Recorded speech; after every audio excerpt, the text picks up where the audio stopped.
नमस्कार, आप देख रहे हैं 4 पीएम। 4 पीएम मैं रोज़ आपको याद दिला दूँ इसलिए बोल रहा हूँ क्योंकि हमारा नेशनल चैनल बंद है। 13 तारीख को सुप्रीम कोर्ट में सुनवाई है। तब तक आप ये खबरें जो मैं बोल रहा हूँ भारत पे 4 पीएम यूपी पर देख रहे हैं और विदेशों में 4 पीएम नेशनल पर देख रहे हैं। आज का दिन गर्व का है, सम्मान का है, मान का है।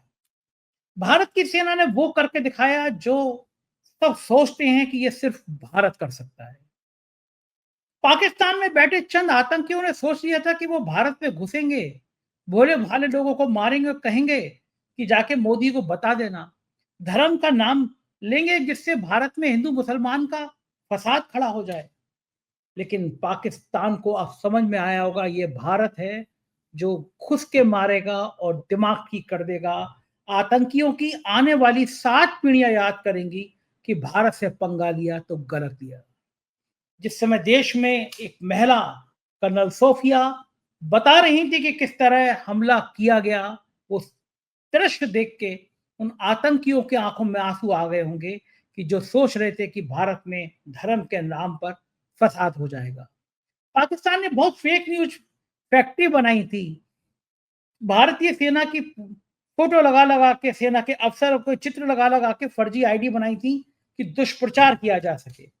लेकिन जुबैर को सैल्यूट करना पड़ेगा कि जुबैर बैठे सारी रात वो चेक करते रहे और जुबैर ने बताया कि ये झूठ है, ये झूठ है, ये झूठ है।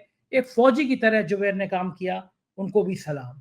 पूरा देश खड़ा हो गया, सारी पॉलिटिकल पार्टी खड़ी हो गई और भारत ने वो करके दिखाया जो भारत को करना चाहिए। आतंकियों को समझ आ गया होगा कि भारत से पंगा लिया तो ठीक नहीं। आने वाले दिनों में क्या और हमले होंगे, क्या भारत कड़ा जवाब देगा? अभय दुबे जी के साथ रोज शो करता हूं, मैंने ये तमाम सवाल पूछे। चलते हैं अभय दुबे जी से, इस सारे मुद्दों पे बात करेंगे। उससे पहले रिक्वेस्ट है कि 4 पीएम यूपी को सब्सक्राइब करिए, अपने दोस्तों से कहिए कि इस चैनल को भी इतना सब्सक्राइब करें कि ये 4 पीएम नेशनल की तरह हो जाए, जिसको बंद किया गया। चलते हैं अभय दुबे जी के पास। 4 पीएम न्यूज नेटवर्क में स्वागत है अभय दुबे जी। भारत की सेना ने वो कर दिखाया जो दुनिया समझती थी कि भारतीय सेना कर सकती है। पहलगांव में चुन चुन के मारा था आतंकियों ने, कहा था मोदी को बता देना। ये भी कहा था कि धर्म कौन सा धर्म है, धर्म पूछ के मारा। आज जो प्रेस ब्रीफिंग हुई तो उसमें एक मुस्लिम कर्नल महिला से जब जवाब दिलवाया गया तो पूरा देश ने कहा कि अब पूछो इस महिला अफसर से कि ये किस धर्म की है, तब तुम्हें जवाब मिलेगा। और वास्तव में पाकिस्तान को भारत की सेना ने वो बहादुरी के साथ जवाब दिया है कि जिसकी वो हकदार थी। ये हमेशा इस तरह आतंकी घटना करना, छुपा के करना, ये जरूरी था। आधी रात को जो भारत की सेना ने जौहर दिखाया उसके लिए दिल से उसको सैल्यूट करना बनता है, बनता है। दुखद बात यह है कि 15 लोगों की मौत की खबरें आ रही हैं। आज तक जैसे चैनल ने दिखाया है कि पाकिस्तान ने निर्दोषों पे जो गोलीबारी करी है उसमें भारत के भी 15 लोगों की मौत हो गई। लेकिन यह भी बताया जा रहा है कि भारत के सेना ने जो जौहर दिखाया उसमें 100 से ज्यादा आतंकी मारे जा चुके हैं। वो आतंकी मसूद अजहर जो खुलेआम चुनौती देता था कि हम खून की नदियां बहा देंगे, आज फपक फपक के रो रहा था कि मेरे परिवार के 10 लोग मारे गए। आतंक जब आदमी बोता है तो उसकी जिंदगी में फिर आतंक ही वापस आता है। जब किसी बेगुनाह को आप हत्या करोगे तो ये तय बात है आपके और आपके परिवार का इतिहास ऐसे ही अंत में लिखा जाएगा। ओसामा बिन लादेन उदाहरण है।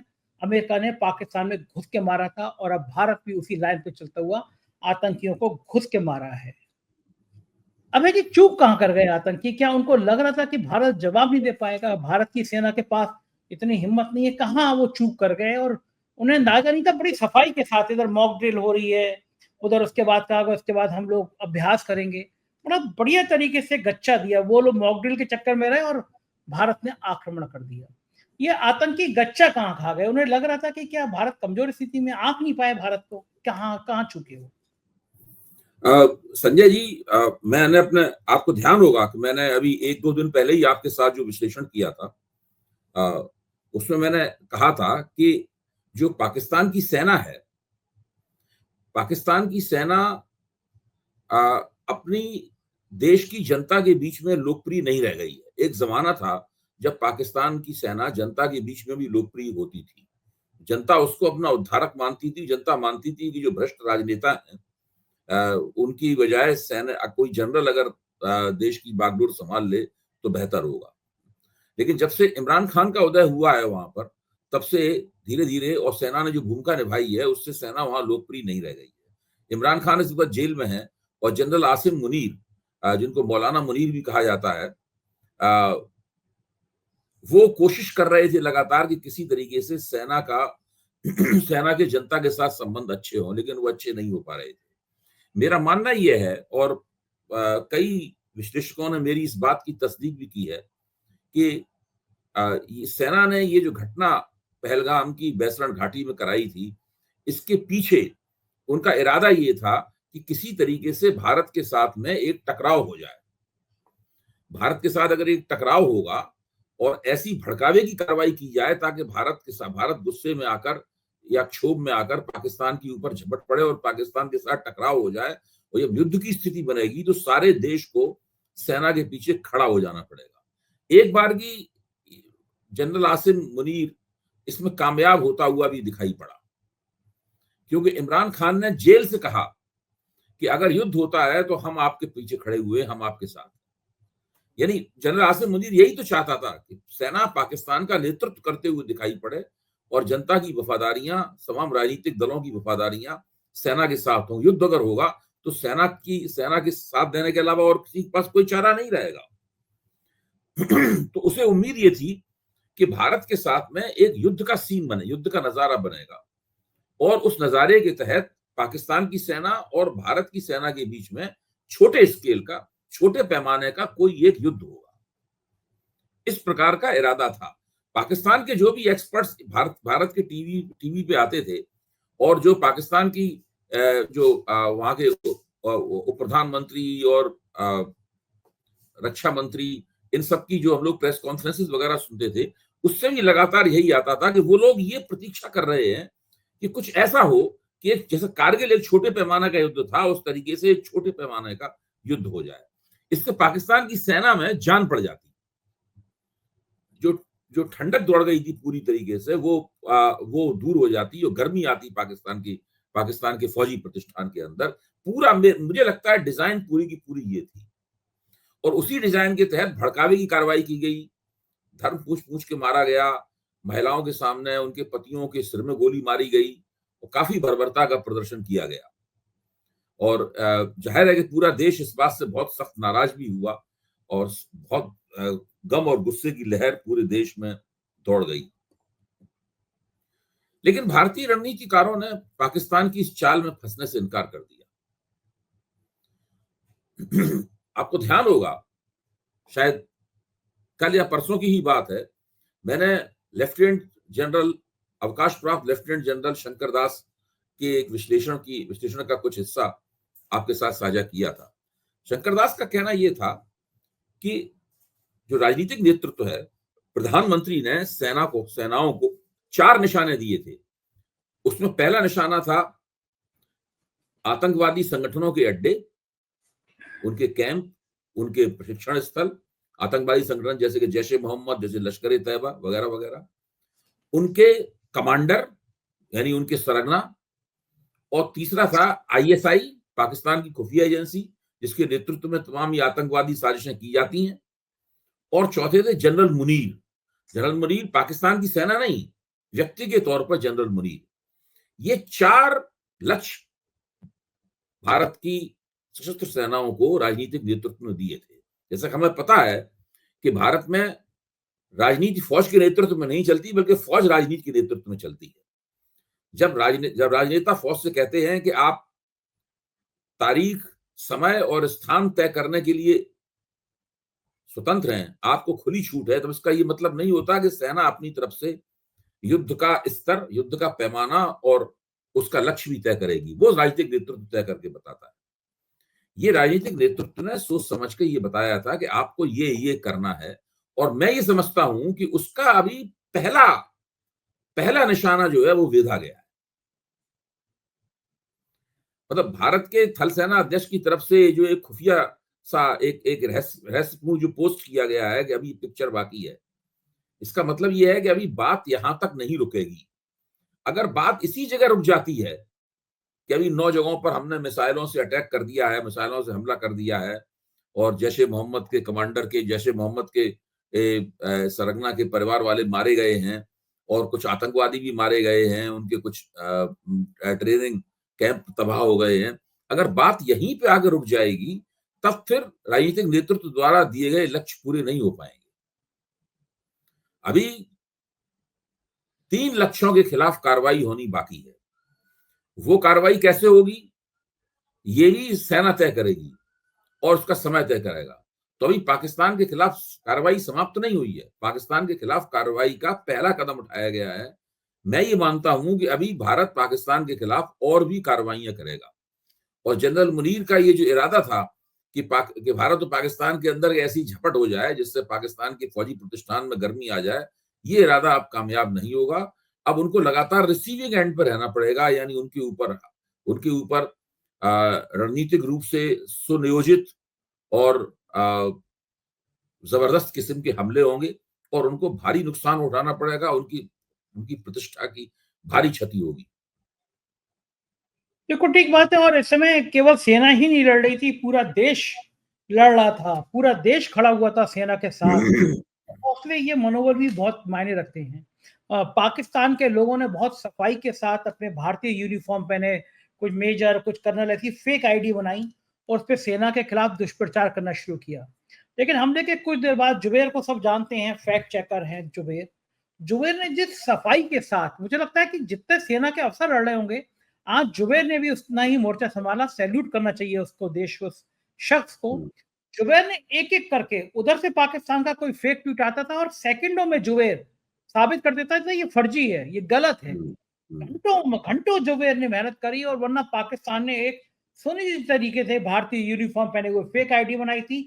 ये था कि सोशल मीडिया पे इस तरह की अफवाह फैला, लेकिन जुबेर और उनकी टीम ने गजब का माहौल बनाया। तो बहुत ही अच्छी तैयारी भारत के नागरिकों ने भी करी। नागरिकों ने सेना का पूरा मनोबल बनाया, पूरा देश खड़ा हुआ। कितना अच्छा लगता है ना भैया जी, जब देश इस तरह खड़ा होता है। नहीं, ये हम लोगों का कर्तव्य भी है। मेरा कहना है ये हम लोगों का कर्तव्य भी है। देखिए, मैं तो उस पीढ़ी का हूं जब भारत का पाकिस्तान के साथ आज तक का सबसे बड़ा युद्ध हुआ था 1971 का।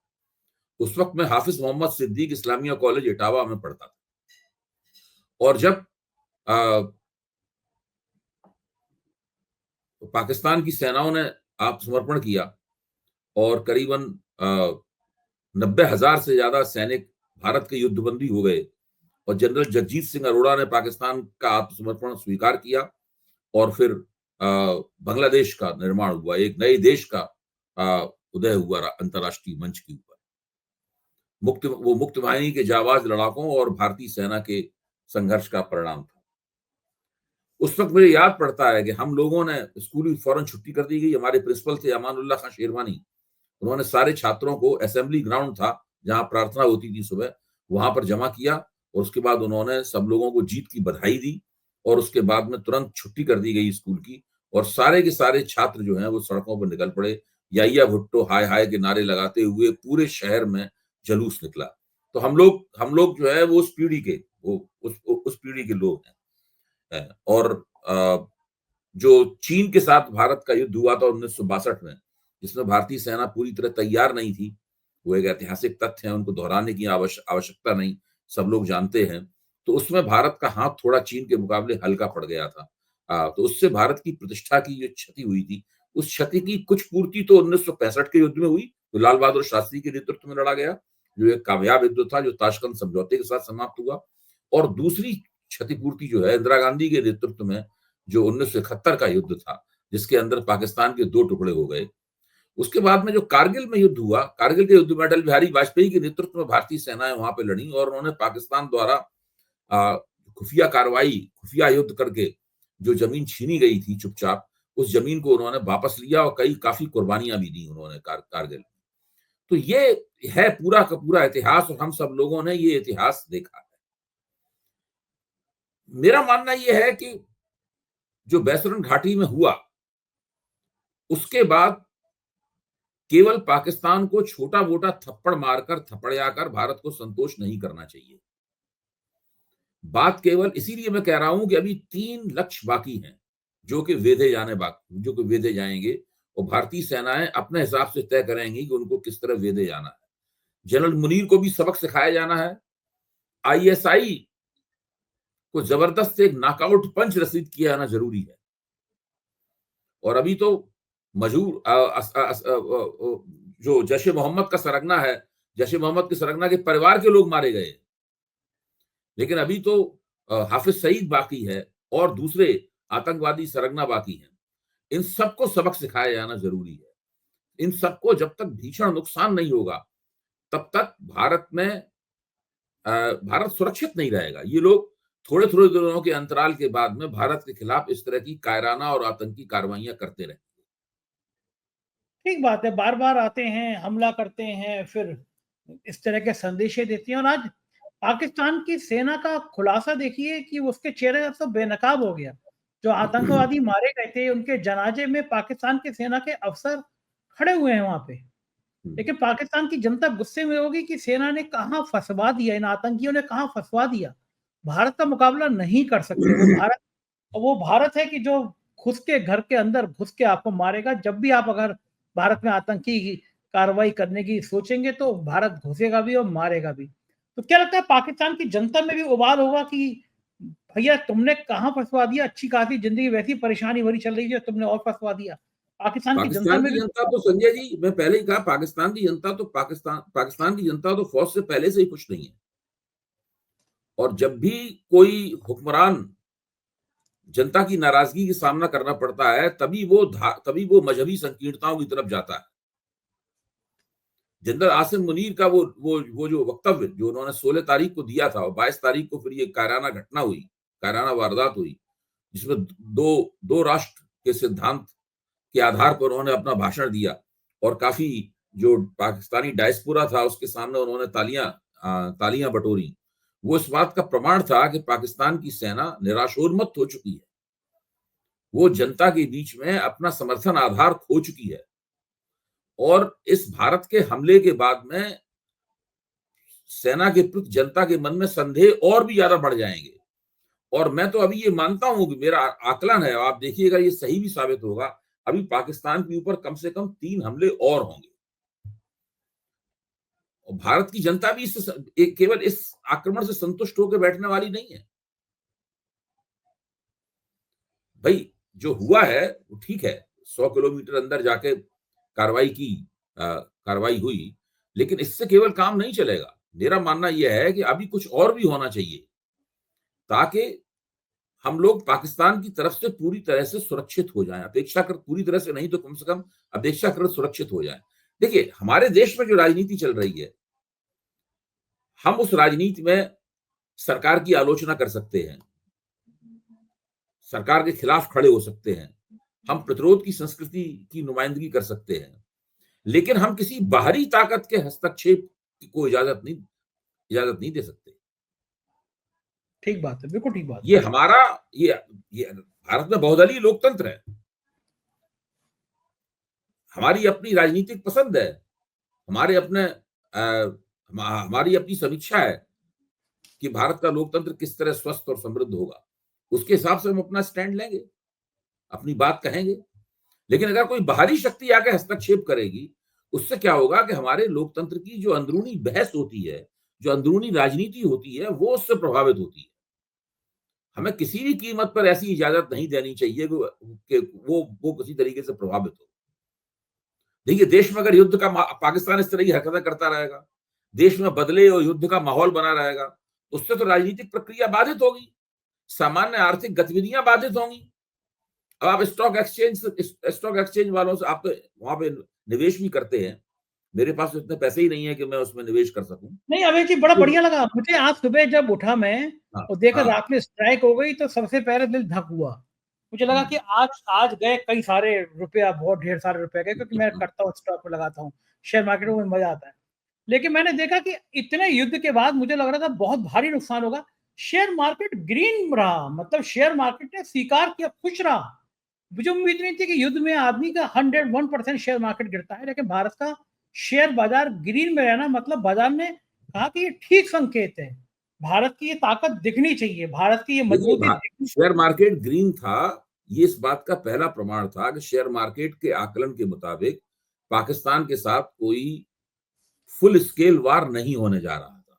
शेयर मार्केट ने ये आकलन कर दिया था, क्योंकि फुल स्केल वार नहीं होने जा रहा था, इसलिए शेयर मार्केट रेड नहीं हुआ, ग्रीन बना रहा। इसके बावजूद अगर आप शेयर मार्केट में सक्रिय लोगों से पूछें तो वो कहेंगे कि उनके मन में दुश्चिंताएं थीं, वो फूंक फूंक के कदम रख रहे थे। ऐसा नहीं था कि जिस तरह वो चिंताहीन होकर जो खुला खेल खेलते हैं, इस तरह की स्थिति नहीं थी। बावजूद इसके कि उनका आकलन ये था कि कोई युद्ध नहीं होने वाला है भारत और पाकिस्तान के बीच। तो वो मैं ये बता रहा हूं कि जब अंदेशे इस तरह के रहेंगे सीमा पार से, तो हमारे यहाँ की आर्थिक गतिविधियां भी संदेह का शिकार रहेंगी, सामाजिक स्थिति भी संदेह की शिकार रहेगी। हिंदू मुसलमान के बीच में एकता बनाना अपने आप में एक प्रयास, लगातार प्रयास करते रहना पड़ेगा। सरकार का ध्यान भी विकास के कामों से बटेगा और वो केवल इसी तरफ उसका ध्यान रहेगा। इसलिए इस बात को सुनिश्चित करना होगा कि देश की सीमाओं से बाहर हमारी राजनीति में किसी किस्म का हस्तक्षेप न हो। उसके लिए जरूरी है कि पाकिस्तान के जो आतंकवादी इरादे हैं और ये जो राजनीति है, उसका सिर पूरी तरीके से कुचल दिया जाए।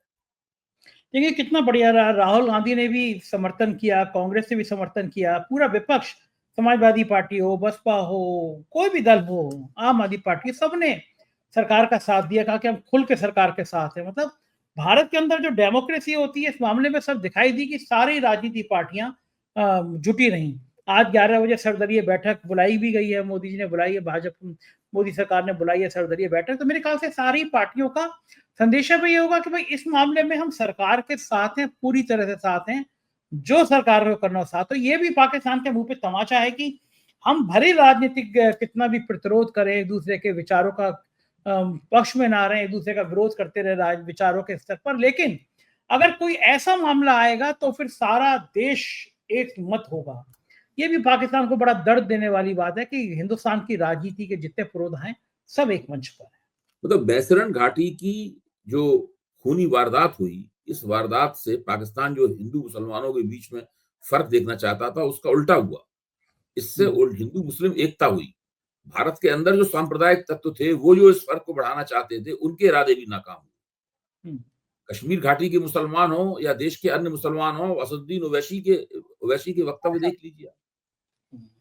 वो इस बात की सबूत है कि भारत में इस घटना के बाद हिंदू मुसलमान एकता कमजोर होने की बजाय और मजबूत हुई है।